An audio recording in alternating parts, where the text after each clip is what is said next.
Almohadilla Santa Clotilde, la reina que bautizó a una nación.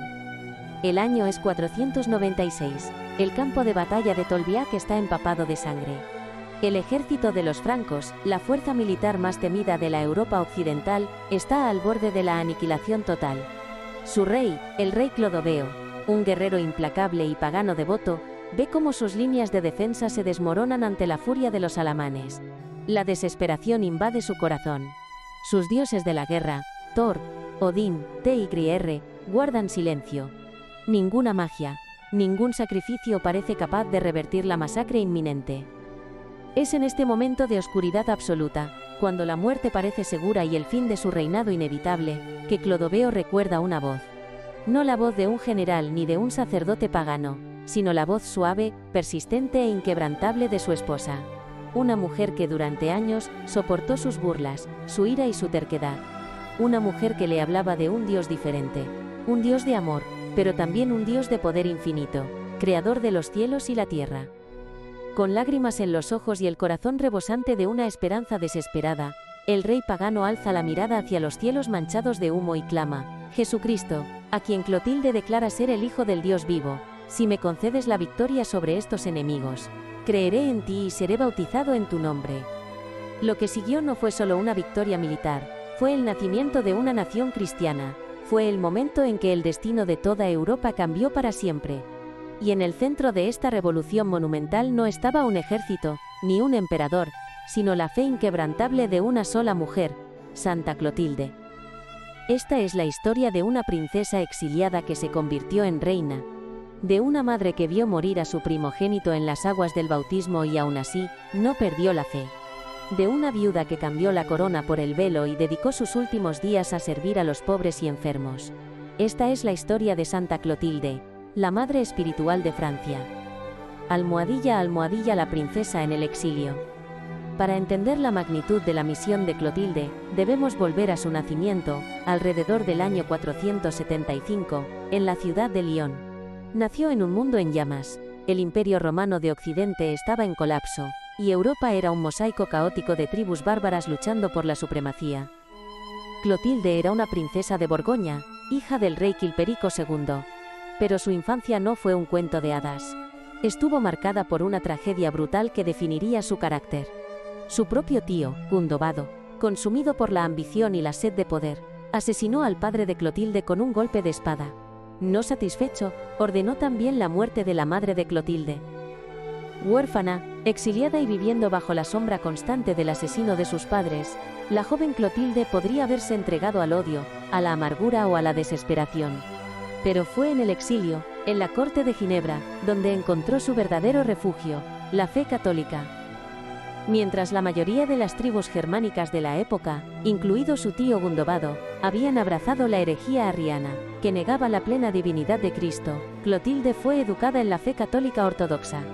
Aprendió a amar a Cristo no solo como un gran maestro, sino como el verdadero Hijo de Dios, igual al Padre en gloria y majestad.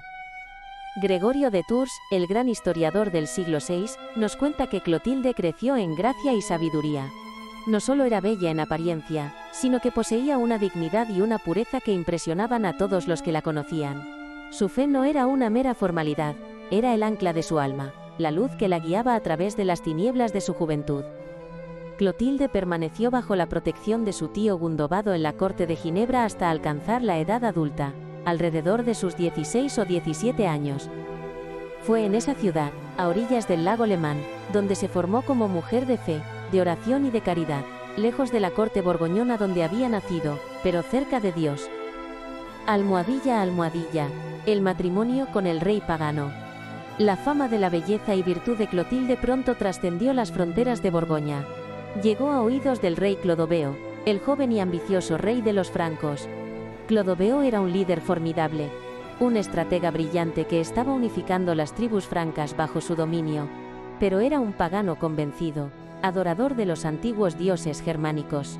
Uno de los emisarios de Clodoveo, llamado Aureliano, viajó disfrazado hasta Borgoña y logró encontrar a Clotilde. Al verla, quedó maravillado por su elegancia, sabiduría y virtud. Informó a su rey que había encontrado a la novia perfecta. Clodoveo, sin dudar, envió una embajada formal a Gundobado, exigiendo la mano de Clotilde en matrimonio. El tío, temiendo el poder militar de los francos, no se atrevió a rechazar, y así Clotilde dejó Ginebra para convertirse en reina de los francos. El matrimonio de Clotilde con Clodoveo, alrededor del año 492, no fue una unión de conveniencia política común. Fue el encuentro de dos mundos que chocaban. Por un lado, el rey guerrero, inmerso en la cultura de la fuerza, la venganza y los dioses de la guerra. Por otro, la reina católica, armada solo con su fe, su paciencia y su amor incondicional por Cristo. Clotilde sabía que su misión no era solo ser una buena esposa, sino ser un instrumento de la gracia de Dios para la conversión de su marido, y por extensión, de todo su pueblo. No perdió tiempo. Desde los primeros días de su matrimonio, comenzó a hablar a Clodoveo sobre el verdadero Dios. Gregorio de Tours registra las palabras apasionadas de Clotilde. Los dioses que tú honras no son nada, no pueden ayudarse a sí mismos ni a otros, pues están esculpidos en piedra, o en madera, o en algún metal.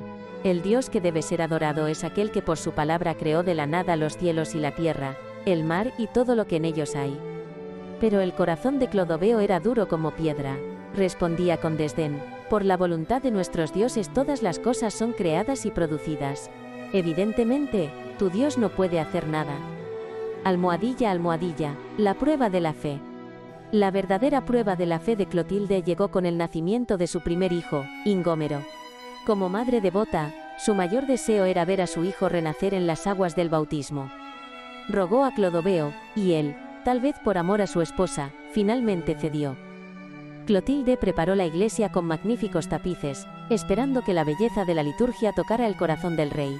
El pequeño Ingómero fue bautizado. Pero la alegría duró poco. Pocos días después, aún vestido con su túnica bautismal blanca, el bebé enfermó y murió. La furia de Clodoveo fue terrible. Culpa al dios de Clotilde por la muerte de su heredero. Si el niño hubiera sido consagrado en nombre de mis dioses, gritó, aún estaría vivo. Pero ahora, porque fue bautizado en nombre de tu Dios, no pudo vivir. Cualquier otra mujer se habría derrumbado bajo el peso del dolor y la acusación. Pero la respuesta de Clotilde, registrada para la eternidad, es uno de los testimonios más sublimes de fe en la historia de la Iglesia. Doy gracias al Dios omnipotente, creador de todo, que no me juzgó totalmente indigno, al dignarse llevar a su reino a aquel que nació de mi vientre. Mi alma no está herida de dolor por él, porque sé que, convocado de este mundo en sus vestiduras bautismales, será alimentado por la visión de Dios. La fe de Clotilde era inquebrantable, no veía la muerte de su hijo como un castigo sino como un paso hacia la gloria eterna. Cuando nació su segundo hijo, Clodomiro, Clotilde insistió nuevamente en el bautismo, y otra vez, el niño enfermó gravemente. Clodoveo estaba furioso, seguro de que el mismo destino esperaba a este hijo. Pero Clotilde se lanzó en fervorosa oración, clamó al cielo con lágrimas y súplicas, y por la gracia de Dios el niño se recuperó. Almohadilla, almohadilla, la batalla de Tolbiac y la conversión. A pesar de la curación de Clodomiro, Clodoveo permanecía obstinado en su paganismo. Fue necesaria una crisis de proporciones épicas para romper la coraza de su orgullo. Esa crisis llegó en forma de la batalla de Tolbiac, contra los feroces alamanes. Como vimos al principio de nuestra historia, fue en el calor de la batalla, cuando todo parecía perdido, que Clodoveo finalmente invocó al dios de Clotilde. Y el milagro sucedió. Tan pronto como hizo su voto, los alamanes comenzaron a retroceder. Su rey fue muerto, y el ejército enemigo se rindió, sometiéndose al dominio de los francos. Clodoveo regresó a Clotilde no solo como un conquistador, sino como un hombre transformado. Contó a su esposa cómo había ganado la batalla invocando el nombre de Cristo. La alegría de Clotilde debió ser indescriptible. Años de oraciones silenciosas, de lágrimas derramadas en la quietud de la noche, de paciencia infinita ante las burlas. Todo había culminado en ese momento. Pero Clotilde sabía que la conversión del corazón debía sellarse con el sacramento. Envió secretamente mensajeros a San Remigio, el santo obispo de Reims, pidiéndole que viniera a instruir al rey en los misterios de la fe. El bautismo de Clodoveo, en la Navidad de 496, o 498, según algunos historiadores, fue uno de los eventos más espectaculares de la Edad Media. Las calles de Reims se adornaron con tapices, El baptisterio se perfumó con incienso y se iluminó con miles de velas. Gregorio de Tours describe la escena con reverencia. El Señor concedió tal gracia a los presentes que pensaron estar en medio de los aromas del paraíso. Cuando Clodoveo se acercó a la pila bautismal, San Remigio pronunció las palabras inmortales. Inclina tu cabeza con mansedumbre, oh sicambro, adora lo que quemaste y quema lo que adoraste. Ese día, no solo el rey, sino más de 3000 de sus soldados fueron bautizados. La nación de los francos se convirtió en la primera tribu germánica en abrazar la fe católica ortodoxa, ganando para Francia el título de hija mayor de la Iglesia. Y todo esto, hablando humanamente, fue fruto de la perseverancia heroica de Santa Clotilde. Almohadilla, almohadilla, la viuda y la sierva de los pobres. Clodoveo reinó 15 años más después de su bautismo, consolidando su reino y estableciendo las bases de la Francia moderna. Durante ese tiempo, Clotilde estuvo a su lado, no solo como reina sino como una consejera sabia y una patrona generosa de la Iglesia. Juntos construyeron la Iglesia de los Santos Apóstoles en París, más tarde conocida como la Abadía de Santa Genoveva, donde Clodoveo fue sepultado tras su muerte en 511. Con la muerte de su marido, la vida de Clotilde entró en una nueva y dolorosa etapa. El reino fue dividido entre sus 4 hijos, y la paz que tanto anhelaba se rompió rápidamente por la ambición y la rivalidad fraterna. Clotilde se retiró a la ciudad de Tours, buscando refugio cerca de la tumba de San Martín de Tours.